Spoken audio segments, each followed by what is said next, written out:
เขาคั่วเฮ็ดกับเขากันอีกแล้วจ้ามื้อนี้ขอเสนอเมนูไก่ต้มน้ำปลากินกับน้ำจิ้มซีฟู้ดอยากสิบอกว่าเขากันบักคักมาบัดนี้พี่น้องสิพาไปเบิ่งวิธีการเฮ็ดขั้นตอนแรกเฮาก็ค้างหม้อไว้เนาะแล้วก็ใส่เกลือลงไปถ้าให้หม้อมันเดือดก็ใส่ตีนไก่ลงไปต้มให้มันเปื่อยๆซะก่อนชิ้นส่วนที่เฮาใส่ในมื้อนี้ก็มี2อย่างเนาะเป็นปีกไก่แล้วก็ตีนไก่แต่ว่าสำหรับที่ผู้ใดบ่มักก็สามารถเปลี่ยนเป็นชิ้นส่วนอย่างอื่นก็ได้พอชิ้นส่วนไก่ของเฮามันเริ่มสิเปื่อยเนาะก็มาตำ3เกลือลงไปแล้วก็พร้อมปรุงรสเลย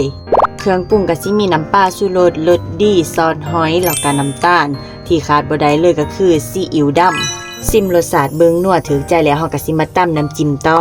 มื้อนี้บ่มีบักพริกจินดาแดงเนาะก็เลยใส่บักพริกบานธรรมดาสีเขียวนี่ล่ะก็แซ่บคือกันพอทุกอย่างมันเริ่มสุกเฮาก็เอาผักชีลงไปโรยหน้าได้เลยซำนี้ก็เป็นอันเสร็จแล้วจ้าสำหรับไก่ต้มน้ำปลาของเฮา